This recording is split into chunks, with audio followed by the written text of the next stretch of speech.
कृष्ण हैं जो प्रतिपल जगत को यह एहसास कराते हैं कि वो ईश्वर है, जो बड़े स्वाभिमान के साथ, बड़े अधिकार के साथ कुरुक्षेत्र के मैदान में खड़े होकर अपने मित्र और अपने शिष्य अर्जुन से कहते हैं कि सारी दुनिया का फजीता छोड़, सारी बात छोड़, मेरे पास आ जा, मैं तुझे सबसे मुक्ति दिला दूंगा, क्योंकि जन्म जन्मांतर से मैं ईश्वर हूं।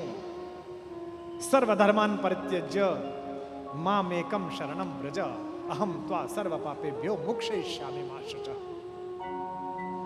जब एक बार कृष्ण बच्चे के रूप में पैदा हो गए, उसके बाद कोई बच्चा किसी और नाम से बुलाया ही नहीं गया। बता दीजिए माएं जहां बैठी हो, कसम खा के कलेजे पे बता दीजिए, इस भारत में, इस विश्व में ऐसी कोई मां नहीं हुई जिसने बचपन में खिलाते हुए कन्हैया ना कहा, मेरा कान्हा, मेरा लाला, सबने बोला है। इसीलिए मैं 3 दिन कृष्ण के 3 रूपों पर बोलूंगा। पहला जो उनका लोकरंजक रूप है, पृथ्वी पर आने के बाद जो आनंद राम से छूट गया था, उसे ग्रहण करके और पृथ्वी को देकर जो पूर्णता कृष्ण ने पाई है, उस पर बोलूंगा। उस छोटे कन्हैया पर बोलूंगा जिसका आज जन्मदिन है। एक तो राम है जो 4 भुजाओं के साथ पैदा हुए, जैसे तैसे मां ने कहा तब जाके रामचंद्र जी हुए।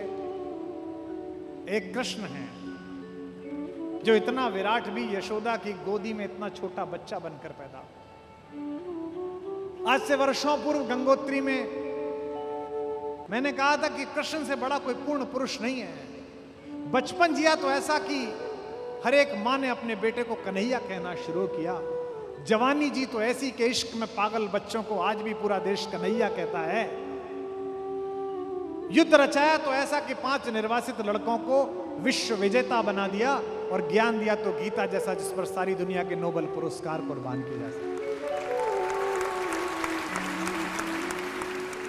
और यह कृष्ण का बचपन मेरे ख्याल से पूरी दुनिया की किसी कथा में, किसी कहानी में, किसी वास्तविकता में किसी बच्चे का ऐसा बचपन नहीं है जितना कन्हैया का है।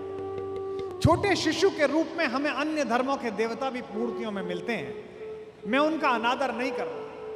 भगवान किसी भी रूप में आया, चाहे संदेशवाहक बन के आया, चाहे कुछ बन के आया, शिशु के रूप में तो सभी अच्छे हैं। छोटा बच्चा तो किसी का भी अच्छा लगता है, किसी भी पशु का भी बच्चा अच्छा लगता है। ये तो त्रैलोक्य का स्वामी भगवान उतरा था, लेकिन जितना मनहर कन्हैया उतरा, उतना आज तक दुनिया में कोई बच्चा पैदा नहीं हुआ, उतना सुंदर आज तक कोई शिशु पैदा नहीं हुआ।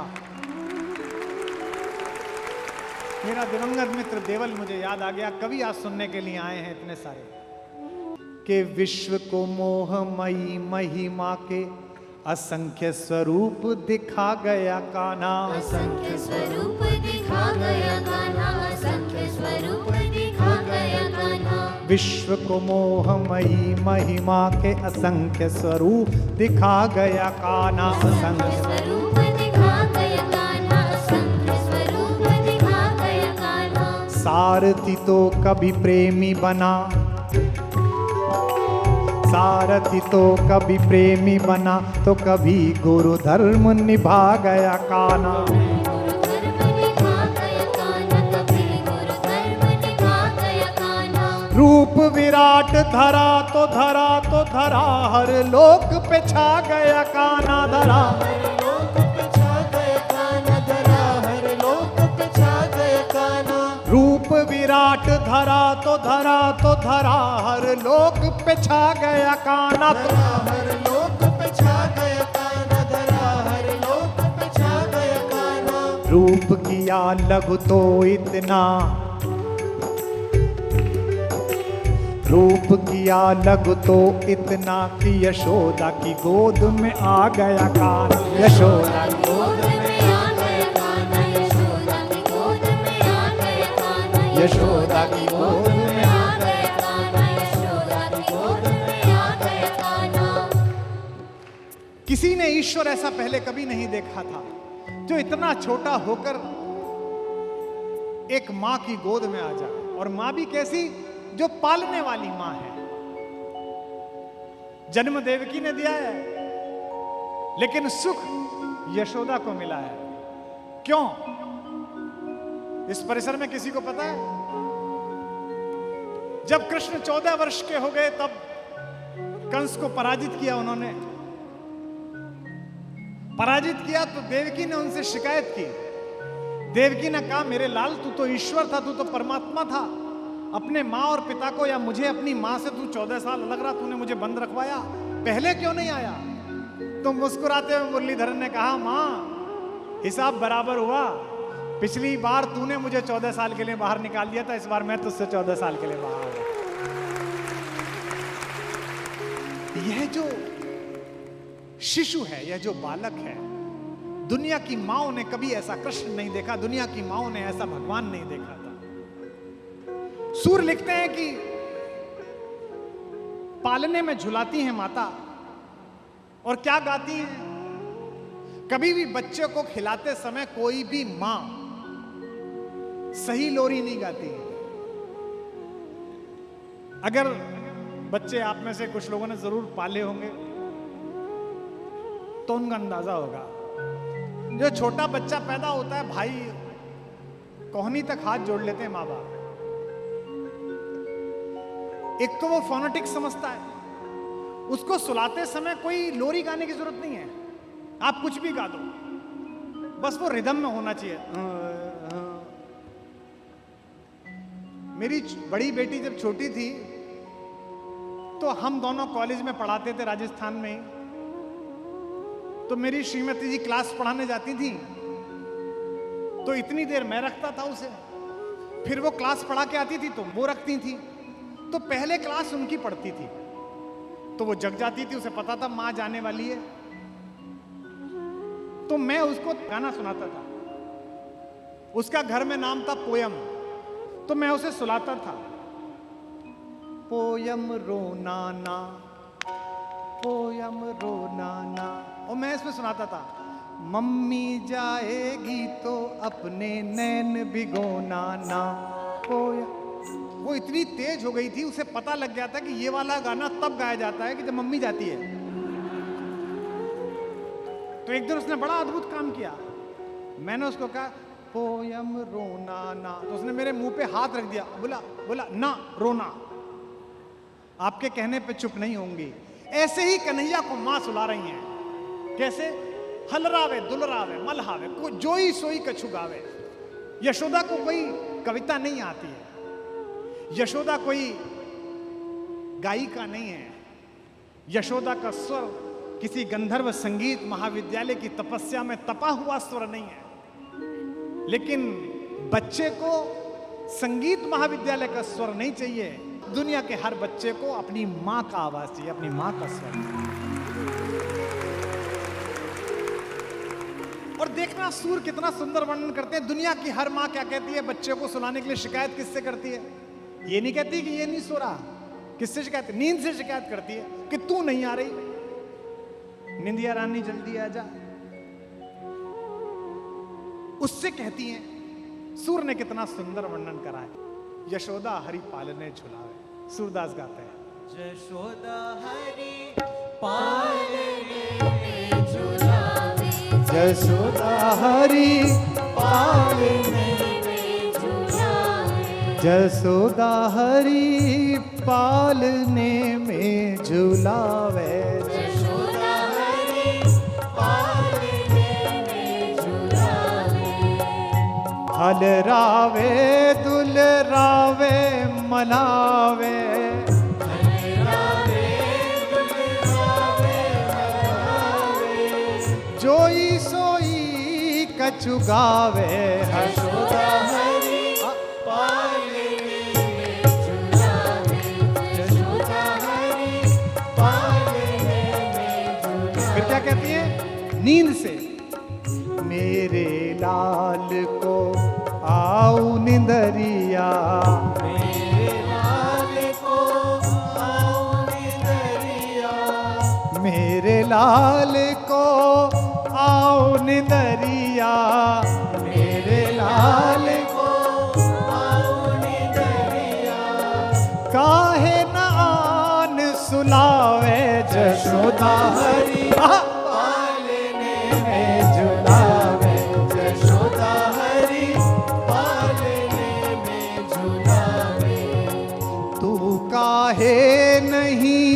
बेगही आवे तू काहे नहीं बेगही आवे, तो को कान बुलावे जशोदा हरी। पालने में झुलावे जशोदा हरी, पालने में झुलावे।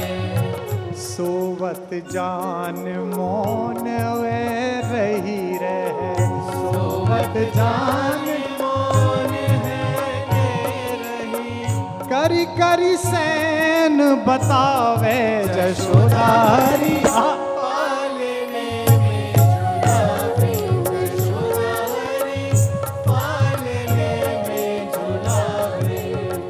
यही अंतर यकुलाय उठे हरि, अंतर अकुलाए उठे हरि, जसुमति मधुर गावे जशोदा हरि।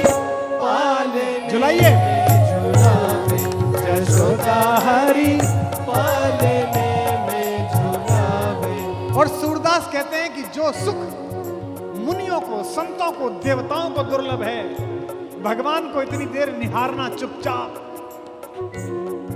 ईश्वर से आंख मिलाना भी कितना मुश्किल होता होगा। जब सूरज से आंख नहीं मिला सकते जो भगवान का सेवक है, तो भगवान से कोई कैसे आंख मिलाता होगा। लेकिन अगर भक्ति इतनी प्रचंड हो तो आंख मिला सकते हैं, निहार सकते हैं, जैसे यशोदा निहारती है। जो सुख सूर अमर मुनि दुर्लभ, जो सुख सूर्य अमर मुनि दुर्लभ, सोनंद भामिनी पावे जशोदा हरि। पालने में झुलावे जशोदा हरि, हाथ उठा के पालने में झुलावे जशोदा हरि, पालने में झुलावे जशोदा हरि। पालने में झुलावे जशोदा हरि, पालने में झुलावे। बोल बाके बिहारी लाल की। राम के बचपन की कहानी नहीं है, पूरी राम कथा पढ़ लीजिए, 15-20 छंद मिलेंगे राम की कहानी। अयोध्या के राजा के आंगन में टहलते हुए, घुटनों के बल चलते हुए 2-3 छंद मिलेंगे। और कृष्ण, आहा, बचपन ही बचपन, ये हो गया वो हो गया। ये एक कार्टून कैरेक्टर आया था पालक खाने वाला, क्या नाम था उसका? पोपोय।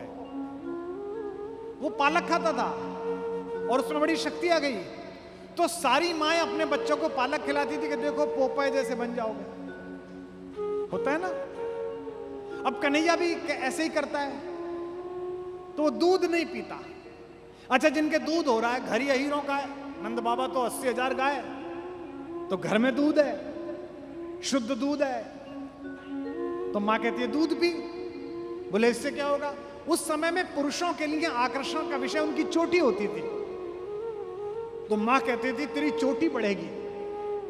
तो सूर्य ने कितना सुंदर दृश्य पैदा किया, एक हाथ से चोटी पकड़ रही थी और एक हाथ से गिलास, और पी रहे, और कह रहे हैं तो बढ़ी नहीं।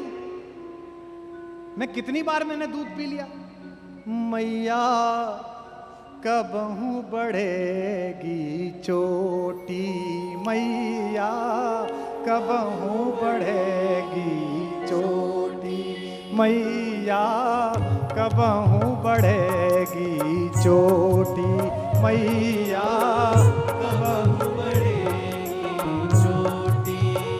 इतक बार मोए दूध पियत भई, इतक बार मोहे दूध पियत भई, इतक बार मोहे दूध पियत भई, इतक बार मोहे दूध पियत भई। यह अबहू है छोटी, ओ मैया मेरी कबहू बढ़ेगी चोटी, ओ माई मेरी कबहू बढ़े। ये जो ऐसा बच्चा है, ये इससे पहले विश्व ने नहीं देखा था। कृष्ण की बचपन की इतनी कहानियां, मुझे लगता है कि जो बचपन राम न जी पाए, उसे जीने के लिए वो कृष्ण के रूप में वापस आए।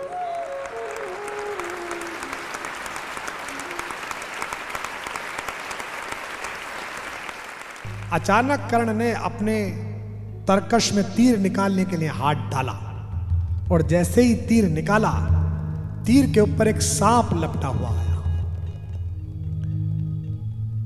उसने बाहर निकलकर कहा, कहता कि कर्ण मैं अश्वसेन, ओ कर्ण मेरा नाम अश्वसेन है, मैं दुनिया के सबसे जहरीले सांपों से भी ज्यादा जहरीला हूं और आज तेरा और मेरा दुश्मन एक है, तुझे लड़ने की जरूरत ही नहीं है, मैं आग को पार नहीं कर सकता, तो बस इतना कर, इसी तीर पर मुझे लपेट कर अर्जुन के रथ पर फेंक दे और फिर लड़ने लग। अर्जुन तुझसे लड़ रहा होगा, मैं पीछे से जाके उसे काटूंगा, वो मर जाएगा, मेरा भी बदला पूरा हो गया, तेरा भी बदला पूरा हो गया। अश्वसेन ने कहा, मैं अश्वसेन विश्रुत भुजंग का स्वामी हूं, जन्म से पार्थ का शत्रु परम तेरा बहुविध हितकामी हूं, बस एक बार कर कृपा धनुष पर चढ़ शरव्य तक जाने दे, उस महाशत्रु को अभी तुरंत चंदन में मुझे सुलाने दे, कर वमन गरल जीवन भर का संचित प्रतिशोध उतारूंगा, तू मुझे सहारा दे बढ़कर मैं अभी पार्थ को मारूंगा। अब कर्ण के उत्तर पर झूम जाइए। राधे जरा हंसकर बोला, राधा का लड़का, राधे जरा हंसकर बोला, रे कुटिल बात क्या कहता है, नर का समस्त साधन जय का अपनी बाहों में रहता है, तेरी सहायता से, ये चरित्र है कर्ण का जो मैं राम के मंच पर कर्ण को याद कर रहा हूं, तेरी सहायता से जय तो मैं अनायास पा जाऊंगा, आने वाली मानवता को पर क्या मुंह दिखलाऊंगा।